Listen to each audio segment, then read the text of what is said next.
Bonjour et bienvenue à tous dans cette nouvelle vidéo. Ils sont présents partout autour de nous, le cocktail, le béton, l'eau de la piscine, les alliages de métaux, l'air, un chocolat chaud en sont des exemples, ce sont les mélanges. Alors définissons ce qu'est un mélange. Un mélange, c'est lorsqu'au moins deux substances sont réunies dans le même récipient. A l'inverse, on parlera de corps pur lorsque la substance n'est constituée que d'une seule espèce chimique. Par exemple, un lingot d'or n'est constitué que d'or, c'est donc un corps pur. Alors il existe deux types de mélanges, les mélanges dits homogènes et les mélanges dits hétérogènes. Un mélange homogène, c'est lorsqu'il est impossible de distinguer à l'œil nu plusieurs constituants. Par exemple, dans cette mayonnaise, il y a de l'huile, du vinaigre, des œufs, du sel, mais il est impossible de distinguer ces différents constituants. Le mélange est donc dit homogène. Dans un mélange hétérogène, il est possible de distinguer à l'œil nu plusieurs constituants. Ainsi, cette salade de fruits constitue un mélange hétérogène puisque l'on peut distinguer au moins deux constituants différents. Alors, prenons le cas des mélanges de l'eau avec un solide.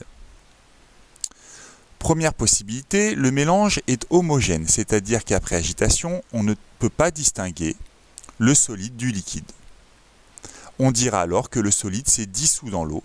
On dit aussi qu'il est soluble dans l'eau.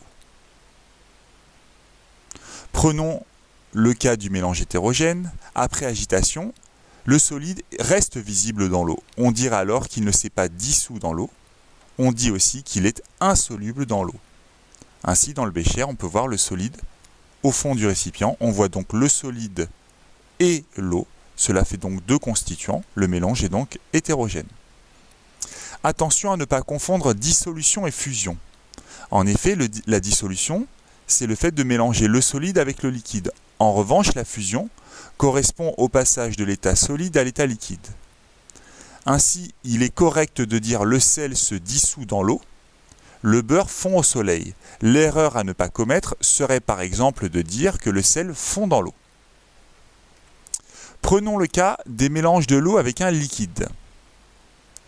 Alors, première possibilité, nous obtenons un mélange homogène. Ainsi, après agitation, il est impossible de distinguer à l'œil nu les deux liquides. Les deux liquides seront alors dits miscibles.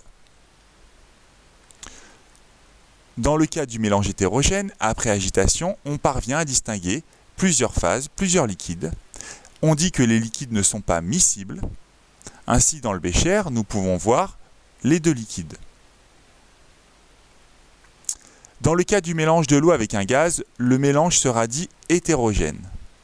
Ainsi, après agitation, on distingue toujours des bulles de gaz dans un liquide.